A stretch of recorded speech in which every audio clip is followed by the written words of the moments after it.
is. But Israel has become what it was not before. When I was a young boy growing up here in Beth Yeshurun in the 1950s and 60s, everybody loved Israel. The Jewish people loved Israel. People who were not Jewish but had a respect for the return of the Jewish people to the promised land, to God's land.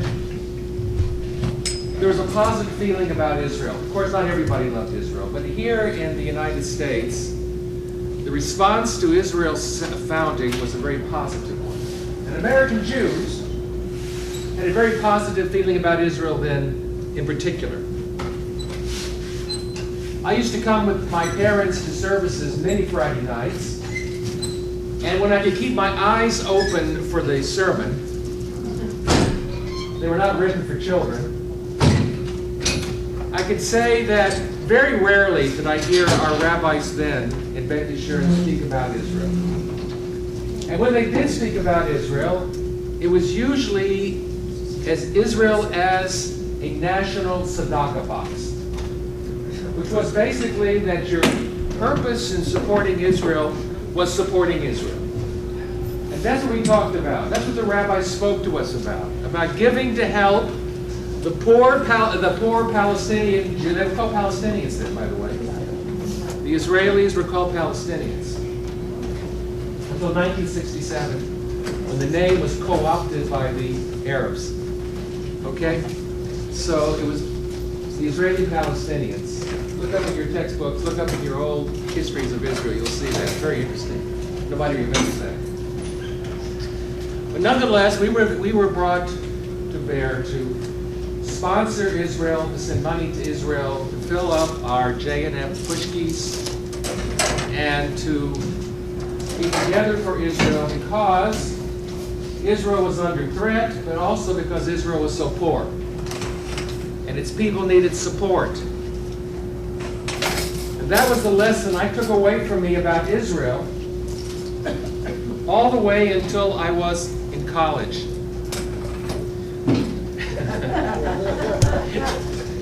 Thank you. Okay.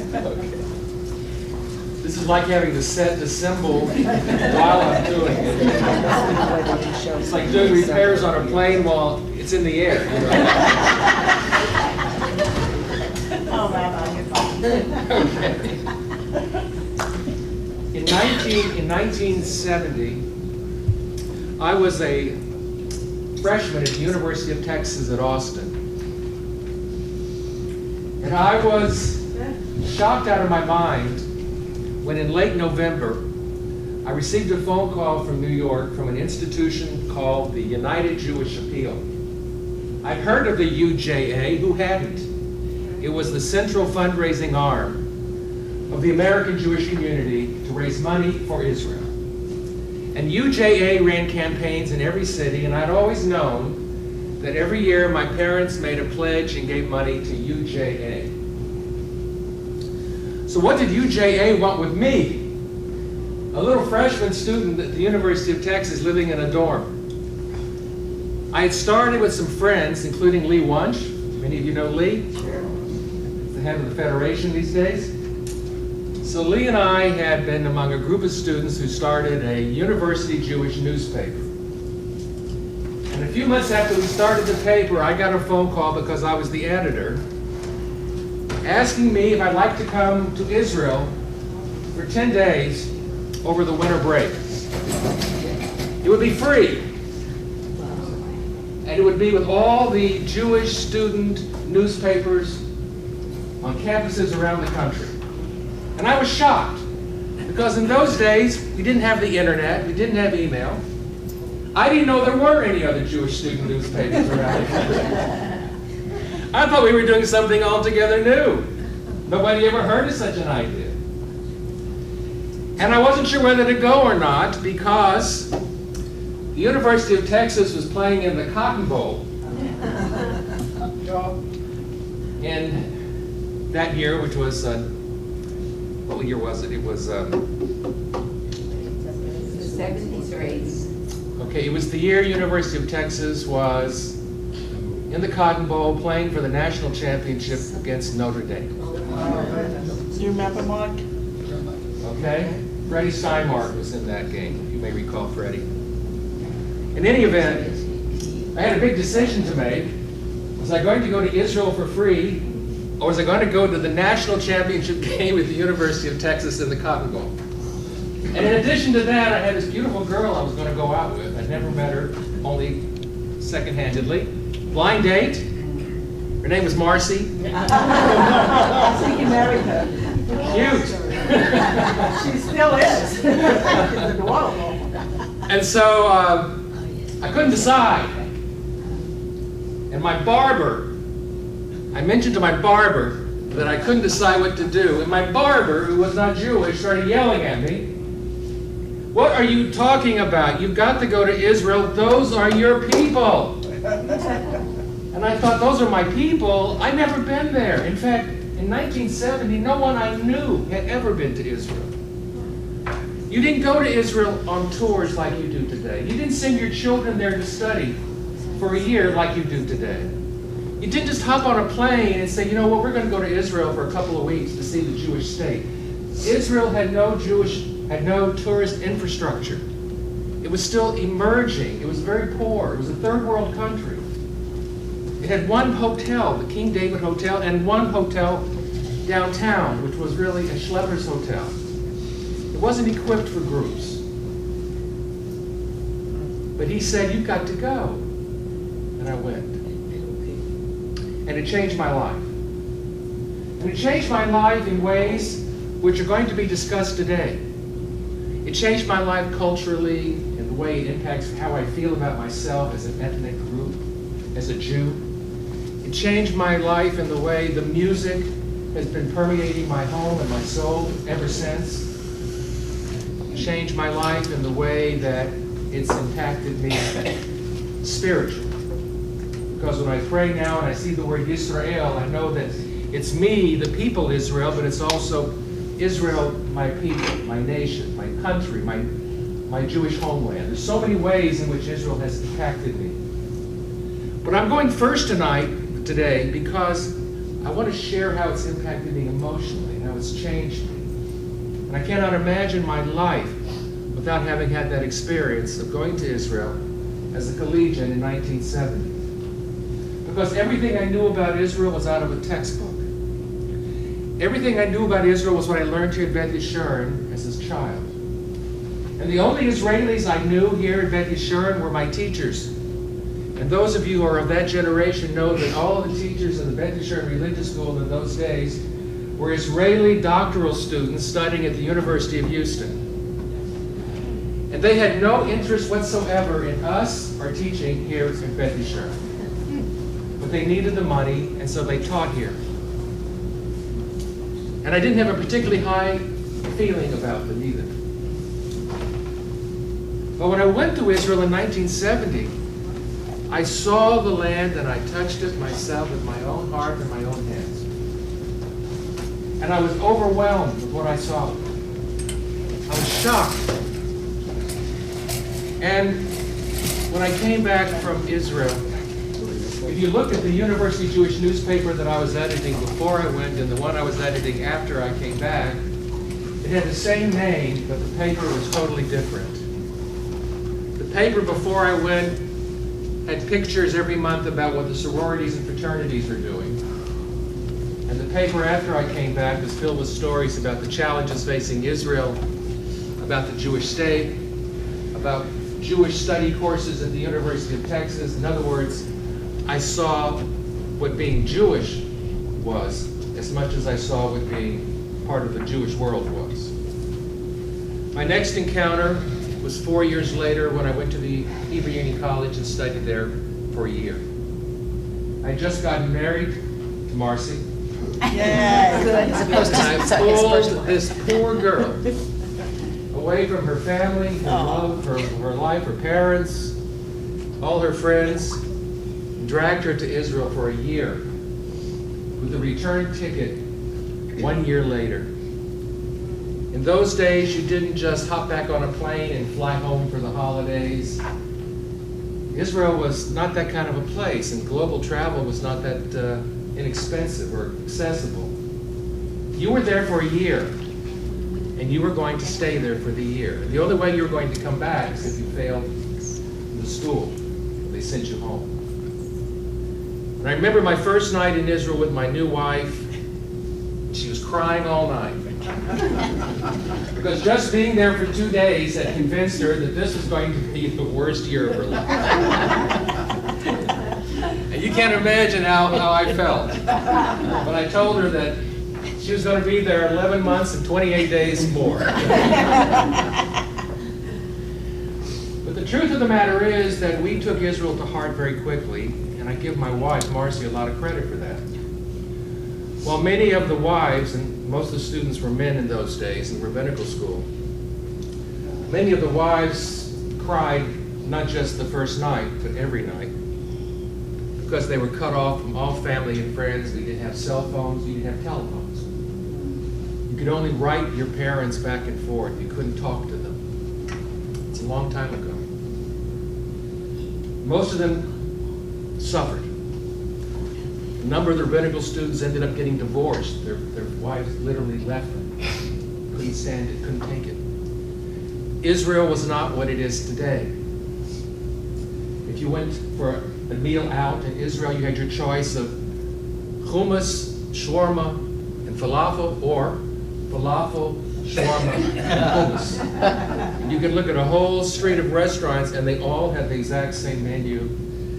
You bought your meat in the open market hanging on hooks because the meat in the grocery store was so bad. And yet Marcy, determined, decided she was going to learn Hebrew. She went to an Opan. She studied every day, became fluent in the language so she could understand it and develop a relationship with the country she was going to be living in for a year. None of the other wives did that. None of the other husbands did that. And because she was so open to learning about the country, and we became together travelers around the land when others stayed home sulking, we developed in that first year in Israel an enormous connection to the Jewish state. We actually went out and began learning about it. It was such a wonderful experience that 3 years later, I took a leave of absence from rabbinical school to study independently in Israel for a year, another year. And she was with me and supportive, and we went. And when you live in a country for 2 years, it's like you live anywhere. You begin to reach out. You know you're not just there for a week, you're not just there for 10 days. You're actually going to have to make your way there. You're going to have to actually set up a kitchen and go buy food and go shopping. You're going to have to negotiate all the different traffic and travel experiences. You're going to have to do it because otherwise you're not going to be living. And so those 2 years were dramatic in opening up Israel to us.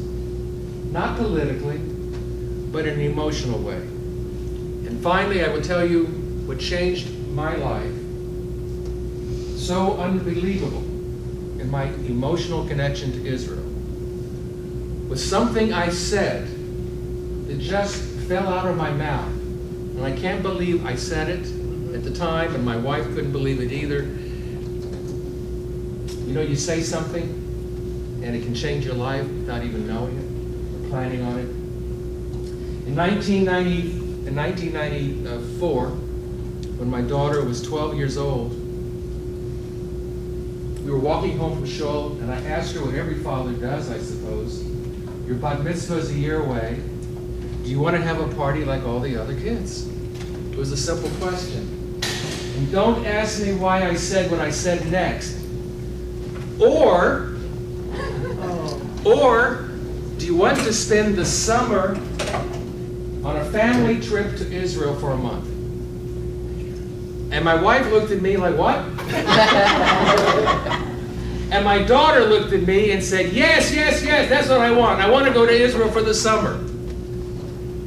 And so the following year after her bat mitzvah, we went to Israel. We rented an apartment, our first one as a family, and we stayed there for a month. And we loved it so much that we went back 5 times with our kids. And we have been now 18 summers we have spent in Israel, all going back to that comment I made to my daughter in 1994. And when you go back every summer for 18 summers, plus the additional trips for groups and so forth, you develop a connection to the land and a connection to the people, which goes beyond the politics. It goes beyond all the troubles and the tourists and everything else. It really becomes an emotional connection to the land and to the state. It's meant being in Israel during times of extreme stress. Both of our children were in Israel on their gap year during the Intifada, the second Intifada in 2000 and 2005. They insisted on going, even though clearly we were worried it was in harm's way.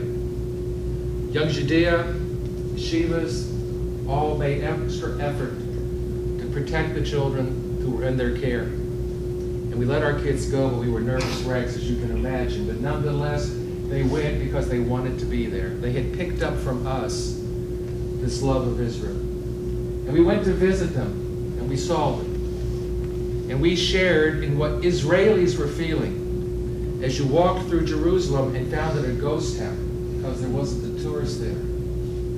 Israelis were off the streets, and we were there walking, seeing, and you begin to develop again an emotional connection to a land because you're seeing it at a time when it's not just a Disney World. You're seeing it as a time when it really is something that is real, authentic.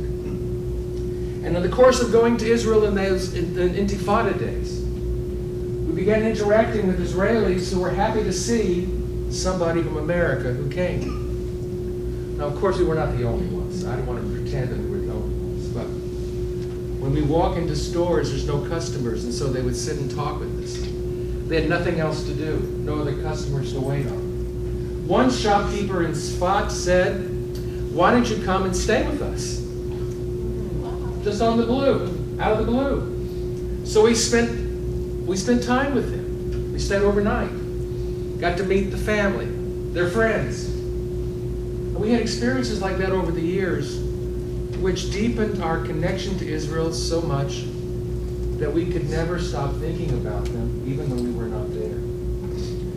In the course of going to Israel, we met so many different people. And that's how we came across having the Israel Fair here in 2002. Many of you remember it. When the entire Israeli economy ground to a halt. This family I met in Sfat, they have a big gallery there. You may have been to Sfat and seen it. It's called the Camas Gallery. It's very nice, beautiful stuff. We talked about bringing the Camas Gallery to Beth Yisrael. And then we decided, let's invite vendors from all over Israel to come to Beth Yisrael. And the word got out, and Tomer Camas helped me. And in the end, we had the Israeli Fair here in Houston, and those of you who were here know that we had 5,000 people came into Beth Yisrael in November for that, November 2002, for our first Israel Fair. It was enormous. And all those vendors who came, we had about 35 storekeepers who came to Houston, never forgot Beth Yisrael. And even today, when Marcy and I go back to Israel every summer, we still see them. They still wave at us when we're walking through the city, never forgetting the greatness of our congregation in helping them survive. In all these different ways, you develop an emotional connection. And last but not least, in terms of my own emotional connection to Israel, getting sick in Israel. Getting injured in Israel. I want you to know that I'm an authority on getting sick. Marcy and I have both spent way too many summers in one of Israel's hospitals, including Hadassah, which is our favorite. Give you a rating system. We've been to Hadassah numerous times. You learn about a country also by the way it practices medicine and by the way it interacts with patients and people. And there's something about Israel also which has, over the years, given us an insight into a country that I guess most tourists don't see. Thank God most of you go and you don't get sick, or you don't drop something on your foot, or you don't break a leg, or you don't get whooped. We've had all of them. What do you see there? You see a medical system which is very different than here. It's not perfect. In some ways, it's not nearly as efficient. It's not nearly as sparkling and shiny. People who go to Hadassah Hospital are always disappointed when they walk into Hadassah, because they would expect the greatest medical center in Israel, and maybe in the world.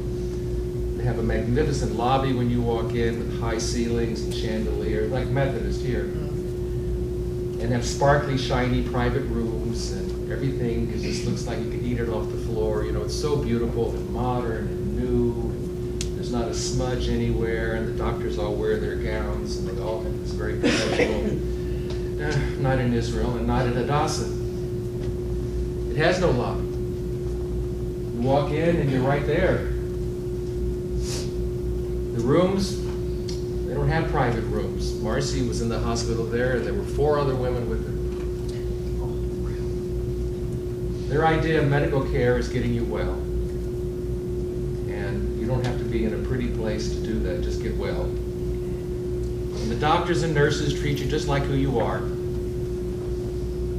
You're not a paycheck to them, you're not supporting the hospital, you're just there to get well, and they talk to you like they would. They yell at you and they tell you what you should do, and just like having a Jewish mother or a Jewish father, you know? You need a wheelchair? It's down the hall. Go get it yourself. You can walk. Really? You can walk, but what do you need with the wheelchair? Yeah, I can walk. You get it for her? Can my wife have some water? Sure, get a cup. The fountain's in the water. That's true. Sounds like a no-frills thing. So much for luxury. The doctors in the clinics, you know, they come out, they sit with you, they come get you, they talk to you. The barriers between the different people is just different. It's much homier. That creates an emotional connection too. As your doctor comes out and he's looking at you, he's talking to you, he's in no rush. He's got time for you. If you're sick, you get more time. If you're not so sick, you get less. But in all these different ways, Israel has come to mean a great deal to me emotionally.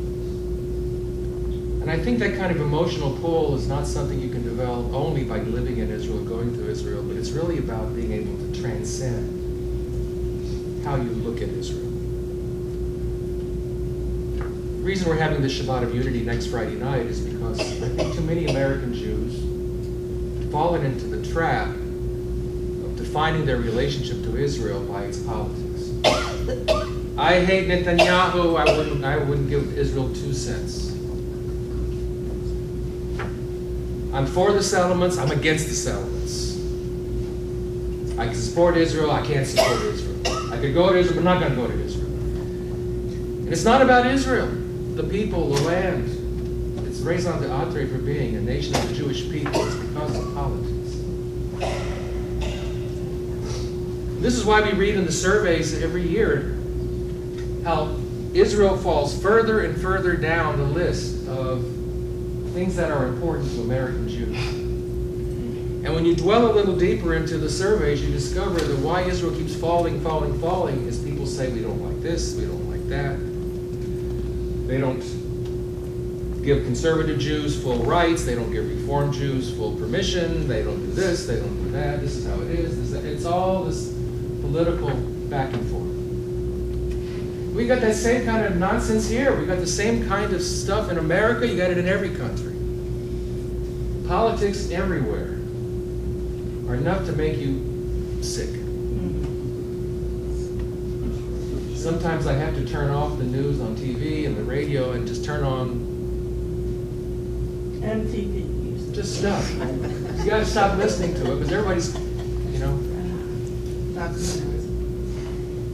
And it's not that politics aren't important. Of course they're important. But if you love a country, your country or Israel, you're fighting to make it what you'd like it to be. You fight to change it. You fight to help it. You fight to make a difference don't turn your back on it. Many American Jews have started doing that. Am I frustrated with all the Israeli problems, with all the things that go wrong there? Yeah, believe me. In a funny way, the longer you stay there, the more you see the problems because you're there. You see the tent cities in Jerusalem and Tel Aviv. People have no place to live. You see the ultra-Orthodox and the secular, how they just don't, you know. You see conservative and reform synagogues that are struggling, and the articles in the newspaper that condemn them by the Israeli Orthodox. You see the prime minister wavering in support of this, and then he's not wavering in support of it. I mean, he's back and forth on this or that, on issues that are important to me and to all of us. And you know what you do? You do what you do there like you do here. You read it, you get upset, and then you close the paper or you turn off the TV and you go out and you enjoy yourself. You enjoy the country. You enjoy the people. Doesn't mean you don't care. Doesn't mean that you don't feel these issues matter. It means that you can't live under that kind of a skewed microscopic analysis of the country there any more than here. At some point, even here, you have to turn off CNN or Fox and go to work. Go to a movie, go to a club, go to a play, be with your friends, yell and scream, and then go home at night because it's your country, it's where you live. And if you had a choice between living here and someplace else, even with all the tourists here, you'd still stay here. And in Israel, with all the choices they have, it's a miracle that more of them don't get on a boat and leave. But they don't, because it's their country and they love it, because they know it transcends all the politics and all the yelling and the screaming. I close with this. The other night we were watching a film here called The Prime Ministers. And many of you were there. I think some of you were there. It's a marvelous film. And it told the story of Yehuda Avner, who was special counsel to 2 or 4 prime ministers. And the film talked about 2 of the prime ministers, Yitzhak Rabin and Menachem Begin. Yitzhak Rabin and Menachem Begin were political opponents for 40 years. They had nothing to say to each other. They were on the opposite ends of the political spectrum. Whatever one thought about anything, the other thought the opposite. They could barely stand being in each other's company. And yet, when Prime Minister Yitzhak Rabin resigned as Prime Minister, resigned, and Menachem Begin was elected, when Yehuda Avner went to when Yitzhak Rabin retired or resigned and Menachem Begin became the Prime Minister, Menachem Begin called Yehuda Avner, Yitzhak Rabin's special counsel, and told Yehuda Avner that I want you to continue and work for me. And that was stunning to Yehuda Avner. It's like a left-wing liberal political advisor being asked by a right-wing conservative president to stay on and be my advisor just as you had been for my opponents. And Yehuda Avner was stunned.